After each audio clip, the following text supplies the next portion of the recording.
Class के हमारे YouTube channel में आपका स्वागत है। दोस्तों, हम जनजातीय गीतों की एक नई सीरीज चला रहे थे। उसमें कुछ गीतों के बारे में हम डिटेल में बात करेंगे। आज जनजातीय गीत के बारे में और कुछ कॉन्सेप्ट के बारे में विस्तार से आपको जानकारी देंगे। प्रश्न का आधार वस्तुनिष्ठ प्रश्न होगा। दोस्तों मैं हर गीत के बारे में डिटेलिंग से बात करूंगा और प्रश्न का और हम ये समझने का प्रयास करेंगे कि गीतों में क्या बात कही गई है और किस टाइप के प्रश्न बन सकते हैं। दोस्तों, प्रश्न संख्या 36। चैत पर्व गीत किस क्षेत्र में लोकप्रिय है? ऑप्शन ए है अवध, ऑप्शन बी है बंगाल, ऑप्शन सी है बस्तर, ऑप्शन डी है राजस्थान। दोस्तों, जो चैत पर्व गीत है वो एक हास्य उपहास गीत है और ये बस्तर अंचलों में आदिवासियों में काफ़ी प्रचलित गीत है ये। और ये चैत के महीनों में इस गीत का काफ़ी प्रचलन है। श्रृंगार की प्रधानता है इसमें और हास्य उपहास का गीत है ये। तो इसका आंसर होगा दोस्तों Bastar, option number C correct होगा। दोस्तों, प्रश्न संख्या 37 की ओर बढ़ते हैं। चैत पर्व गीत किस ऋतु में गाया जाता है? ऑप्शन ए बसंत, ऑप्शन बी ग्रीष्म, ऑप्शन सी वर्षा, ऑप्शन डी शरद। तो चैत पर्व गीत जो गाया जाता है दोस्तों उसका आंसर है बसंत, क्योंकि चैत महीने में गाया जाता है, इसलिए ऑप्शन नंबर ए सही होगा। प्रश्न संख्या 38।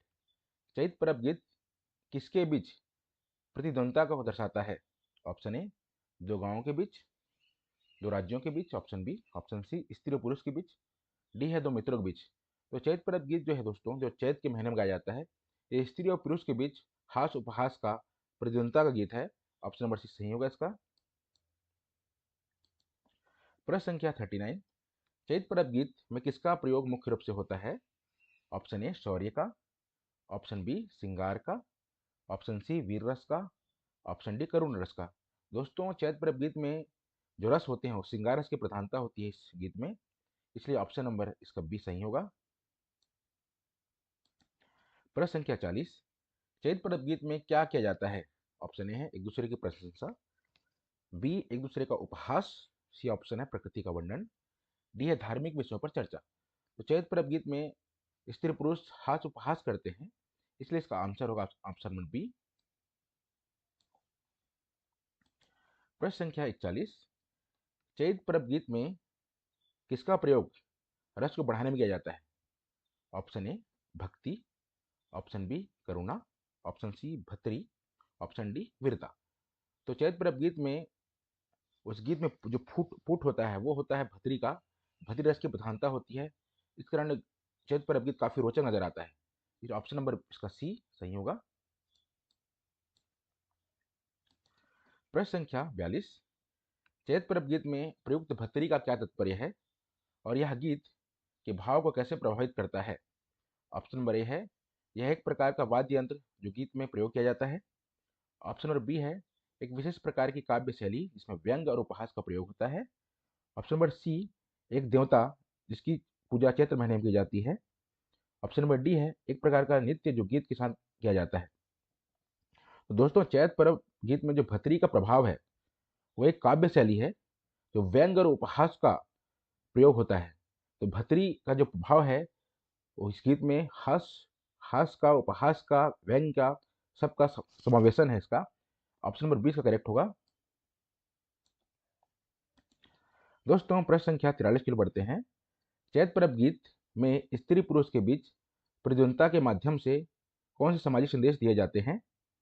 ऑप्शन ए समाज में स्त्री पुरुष की असमान स्थिति, ऑप्शन बी प्रेम और आकर्षण के भाव, ऑप्शन सी ग्रामीण जीवन की खुशियां और दुख, डी ऊपर के सभी।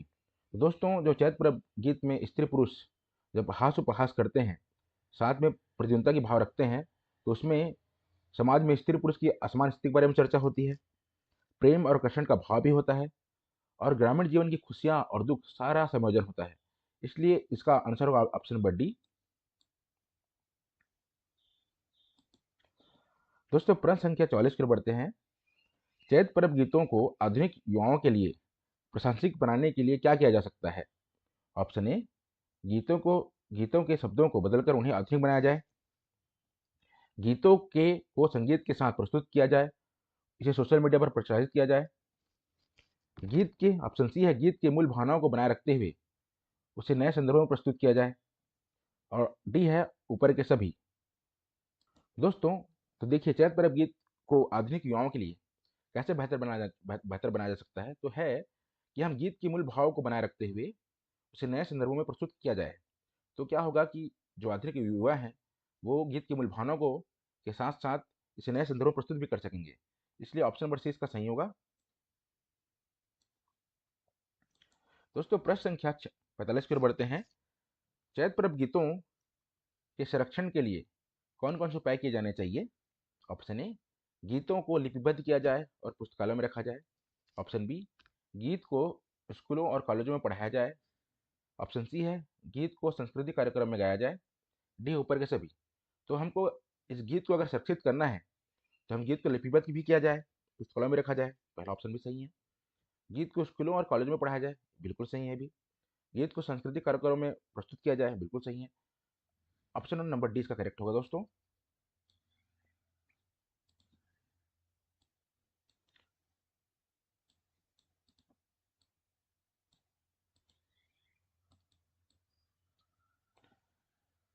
प्रश्न संख्या 46।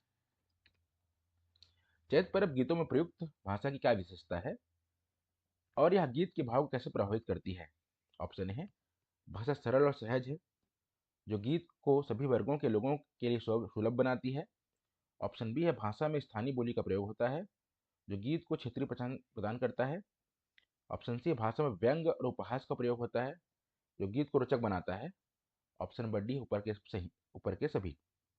दोस्तों, चैत परब गीत में जो भाषा प्रयुक्त होती है, भाषा सरल है, सहज भी है और सभी वर्गों के लोगों के लिए सुलभ बनाती है। ऑप्शन नंबर ए सही है। स्थानीय भाषा का प्रयोग किया गया है, स्थानीय बोली का प्रयोग किया गया है, क्षेत्रीय पहचान भी है, तो ऑप्शन नंबर बी भी सही है। भाषा व्यंग और उपहास दोनों का प्रयोग है, इसलिए गीत रोचक बनता है, ये भी सही है। तो ऑप्शन नंबर डी इसका सही होगा दोस्तों। दोस्तों, प्रश्न संख्या 47। रीलो गीत की जनजाति जुड़ा हुआ है। पहला है संथाल, दूसरा है मुड़िया, तीसरा है सी है गोंड, डी है भील। तो रीलो गीत जो है बस्तर अंचलों में प्रचलित गीत है।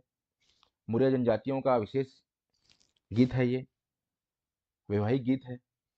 मुड़िया जाति के लोग गाते हैं, इसे मुड़िया माड़िया गीत भी कहते हैं।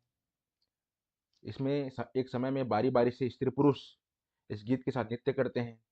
नृत्य की जो लय होता है या ताल होती है, तेज होती है। गायक जो होता है नृत्य की मुद्रा में होता है। तो दोस्तों, जो रिले गीत जुड़ा हुआ है वो जुड़ा हुआ है आपके मुड़िया से। ऑप्शन बी सही होगा। प्रश्न संख्या 48। रिलो गीत मूलतः किस गीत का रूप है? ऑप्शन ए, सोहर गीत का। ऑप्शन बी, माड़िया मुड़िया गीत का। ऑप्शन सी, होली गीत का। ऑप्शन डी, दिवाली गीत का। तो हम पहले ही बात कर चुके हैं कि रिलो गीत मूलतः माड़िया मुड़िया गीत का एक रूप है। ऑप्शन नंबर बी सही होगा। प्रश्न संख्या 49। रिलो गीत किस अवसर पर गाया जाता है? ऑप्शन नंबर ए, केवल विवाह के समय। बी, किसी भी समय। सी, केवल धार्मिक उत्सवों पर। डी, केवल मृत्यु के समय। तो दोस्तों, रिलो गीत जो है उसका कोई समय नहीं होता, किसी भी समय गाया जा सकता है। इसे ऑप्शन नंबर बी सही आंसर होगा। प्रश्न संख्या 50। रिलो गीत किसके द्वारा गाया जाता है? ऑप्शन ए, केवल पुरुषों के द्वारा। ऑप्शन बी, केवल महिलाओं के द्वारा। ऑप्शन सी, पुरुषों और महिलाओं दोनों के द्वारा। डी, बच्चों द्वारा। तो रिलो गीत जो होता है उसमें पुरुष और महिला दोनों सहभागी होते हैं, इसलिए ऑप्शन नंबर सी इसका सही होगा। प्रश्न संख्या 51 की ओर बढ़ते हैं। रिलो गीत गाते समय गायक किस मुद्रा में रहता है? ऑप्शन ए, बैठकर। ऑप्शन बी, खड़े होकर। ऑप्शन सी, नित्य मुद्रा में। ऑप्शन डी, लेटकर। तो रिलो गीत गाते समय गायक जो होता है वो नित्य मुद्रा में होता है, इसलिए ऑप्शन नंबर सी इसका सही होगा।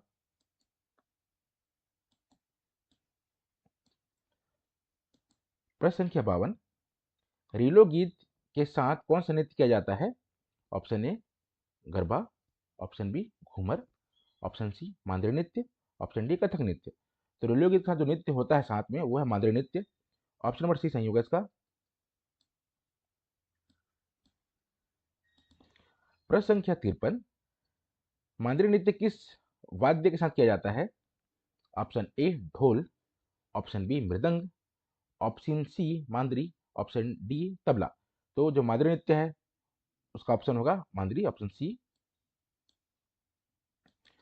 प्रश्न संख्या 54। मुड़िया जनजाति मुख्यतः किस राज्य में निवास करती है? Option A Maharashtra, option B Chhattisgarh, option C Madhya Pradesh, option D Rajasthan. तो मुड़िया जनजाति का जो निवास क्षेत्र है बस्तर अंचल में है और ये कोंडागांव के आसपास क्षेत्रों में निवास करते हैं, इसलिए ऑप्शन नंबर होगा छत्तीसगढ़, तो करेक्ट आंसर होगा। प्रश्न संख्या 55। रीलो गीत में किस प्रकार का ताल होता है? ऑप्शन ए है त्रिगति वाला, ऑप्शन बी है मंद गति वाला, ऑप्शन सी है अनियमित, ऑप्शन डी कोई विशेष ताल नहीं। तो रीलो गीत में जो ताल होता है वो त्रिगति वाला होता है। स्त्री पुरुष किसी भी समय जब ये नृत्य होता है तो त्रिगति के ताल से नृत्य करते हैं, इसलिए ऑप्शन नंबर होगा ए। प्रश्न संख्या 56। रीलो गीत का सामाजिक महत्व क्या है? ए है सांस्कृतिक पहचान, बी है मनोरंजन, सी है धार्मिक अनुष्ठान और डी है उपरोक्त सभी। तो दोस्तों रेलो गीत का कोई विशेष समय नहीं होता, इसलिए सांस्कृतिक पहचान भी इसकी एक महत्वता है, मनोरंजन में महत्वता है और धार्मिक अनुष्ठान में भी महत्वता है। उपरोक्त डी इसका आंसर जो होगा सही होगा। प्रश्न संख्या 57। रेलो गीत के मूल स्वरूप में किस प्रकार के वाद्य यंत्रों का प्रयोग होता है? ऑप्शन ए केवल केवल ताल वाद्य, बी है केवल वायु वाद्य, सी है ताल वाद्य और वायु वाद्य दोनों, इसमें से कोई नहीं। दोस्तों मैं बताना चाहूंगा रेलो गिल में ताल वाद्य और वायु वाद्य दोनों का प्रयोग होता है। ताल का अर्थ होता है कि जिसे हाथ के सहारे बजाया जाता है, जैसे मंजीरा हो गया, ढोलक हो गया, ये सब ताल वाद्य हैं। वायु वाद्य जो अपने मधुर संगीत जैसे कि बांसुरी के द्वारा, अलगोजा के द्वारा का प्रयोग किया जाता है, ये वाद्य यंत्र होते हैं। इसलिए जो रेलो गीत है इसमें ताल का भी और वायु वाद्य का दोनों का प्रयोग होता है, इसलिए ऑप्शन नंबर सी सही होगा। प्रश्न संख्या 58। मुड़िया जनजाति के वैवाहिक रीति रिवाजों में रेलो गीत का क्या महत्व है? ऑप्शन ए केवल मनोरंजन के लिए, देवताओं को प्रसन्न करना, सी है सामाजिक एकता को मजबूत करना, डी उपरोक्त सभी। दोस्तों मुड़िया जनजाति में जो वैवाहिक रीति रिवाजों में रेलो गीत का महत्व जो है, एक मनोरंजन का साधन तो है, देवताओं को प्रसन्न करना और सामाजिक एकता को मजबूत भी करता है, क्योंकि लोग साथ में एक साथ सहभागी होते हैं, स्त्री पुरुष साथ में मिलकर इस नृत्य को करते हैं और देवताओं को प्रसन्न करते हैं, इसलिए ऑप्शन नंबर डी जो है वो बिल्कुल सही होगा। प्रश्न संख्या 59। रेलो गीत के बोल में प्रायः किस प्रकार के प्रतीकवाद का प्रयोग होता है? तो प्रकृति से जुड़े ऑप्शन ए, बी सामाजिक जीवन से जुड़े, सी धार्मिक जीवन से जुड़े, उपरोक्त सभी। दोस्तों जो रेलो गीत प्रतीकवाद है, प्रकृति के बारे में चर्चा की गई है इस गीत में, सामाजिक जीवन रहन सहन के बारे में भी चर्चा की गई है और धार्मिक विश्वास जो देवी देवता हैं, जो आस्था है, विश्वास के बारे में चर्चा की गई है, इसलिए जो रेलो गीत में प्रतीकवाद है वो ये उपरोक्त सभी होगा, इसका आंसर ऑप्शन नंबर डी का सही होगा। प्रश्न संख्या 60। रेलो गीत के विकास में किस प्रकार के सामाजिक सांस्कृतिक परिवर्तन का प्रभाव पड़ा है? ऑप्शन ए आधुनिकीकरण और शहरीकरण, ऑप्शन बी शिक्षा का प्रसार, ऑप्शन सी धार्मिक परिवर्तन, ऑप्शन डी उपरोक्त सभी। दोस्तों जो रेलो गीत पे सामाजिक सांस्कृतिक परिवर्तन जो है, आधुनिकीकरण शहरीकरण भी सही ऑप्शन है, क्योंकि आज लोग आधुनिकीकरण शहरों के लिए प्रयाण कर रहे हैं, आधुनिकीकरण की महत्ता बढ़ती जा रही है, तो इस गीतों का जो रेलो गीत का प्रभाव बहुत कम होता जा रहा है, परिवर्तन है ये। शिक्षा के प्रसार से लोगों में जागरूकता आई है, लोग नए रूप में इस गीतों को प्रचारित कर रहे हैं, धार्मिक परिवर्तन भी एक आधार है इसका, इसलिए उपयुक्त सभी इसका आंसर है। प्रश्न संख्या 61। रीलो गीत को अन्य जनजातियों के गीतों से अलग क्यों बनाता है? ऑप्शन ए तय और ताल और लय, ऑप्शन बी भाषा और शब्दावली, सी विषय वस्तु और प्रतीकवाद, डी उपरोक्त सभी। दोस्तों इसका ऑप्शन होगा उपरोक्त सभी होगा, ऑप्शन नंबर डी। भाषा लय, ताल लय होना चाहिए, भाषा शब्दावली भी विशेष है इसकी, विषय वस्तु और प्रतीकवाद का प्रयोग किया गया है, इसलिए ऑप्शन नंबर सी इसका सही होगा, डी सही होगा। प्रश्न संख्या 62। रेलो गीत के संरक्षण में किन उपायों की आवश्यकता है? ऑप्शन ए दस्तावेजीकरण और संग्रहण, बी है शिक्षण संस्थाओं में शामिल करना, सी बी है सी है जन जागरूकता अभियान और डी है उपरोक्त सभी। दोस्तों रेलो गीत में जो रेलो को सुरक्षित करने का जो आवश्यकता है, उपाय करना चाहिए, तो हमें दस्तावेजीकरण भी करना चाहिए, शिक्षण संस्थाओं में इसको शामिल भी करना चाहिए, लोगों में जागरूकता भी लाना चाहिए गीत के प्रति, इसलिए इसका ऑप्शन होगा डी। प्रश्न संख्या 63, मुड़िया जनजाति के युवाओं में रीलोगीत के प्रति रुचि कम होने का क्या कारण हो सकता है? ऑप्शन ए, आधुनिक संगीत का प्रभाव। ऑप्शन बी, पारंपरिक ज्ञान का ह्रास। सी, रोजगार के अवसरों में कमी। डी, उपरोक्त सभी। दोस्तों देखिए, मुड़िया जनजाति में रीलोगीत की रुचि कम क्यों हो रही है? आज लोग आधुनिक संगीत की ओर बढ़ रहे हैं, मॉडर्न संगीत की ओर प्रभाव ज़्यादा है, पारंपरिक ज्ञान का ह्रास है, आधुनिकीकरण बढ़ता जा रहा है, रोजगार का अवसर में कमी आ रही है। तो ये उपरोक्त सभी इसका सही आंसर होगा। डी आपका सही आंसर होगा। दोस्तों, प्रश्न संख्या 64, रीलोगीत के माध्यम से मुड़िया जनजाति की कौन सी विशेषता उभर कर आती है? ऑप्शन ए, सामाजिक संगठन। बी, आर्थिक व्यवस्था। सी, धार्मिक विश्वास। डी, उपरोक्त सभी। दोस्तों, हम रीलोगीत में जो देखते हैं, सामाजिक संगठन का भी विस्तार चर्चा की गई है, आर्थिक व्यवस्था भी नजर आता है, धार्मिक विश्वास, धार्मिक भावनाओं का भी यहाँ विचार प्रस्तुत किया गया है इस गीत में। इसलिए ऑप्शन डी सही होगा। दोस्तों, आज हम गीतों से संबंधित काफ़ी गीत के बारे में चर्चा कर चुके हैं। मेरा यही प्रयास है कि हम कई तरह के क्वेश्चन, डिफरेंट डिफरेंट क्वेश्चन करें, क्योंकि आज जो एग्जाम, भविष्य में होने वाले एग्जाम, जो भी परीक्षाएं होंगी, इस तरह के प्रश्नों का बिल्कुल आपको असर देखने मिलेगा। इसलिए आप प्रश्न को कम ना आके, ये प्रश्न हमसे जुड़ा हुआ है, जनजाति गीतों से जुड़ा हुआ है, इसलिए इसका अच्छे से अध्ययन करें, विचार करें। और बिल्कुल दोस्तों, हमारे क्लास जुड़े रहें। धन्यवाद दोस्तों।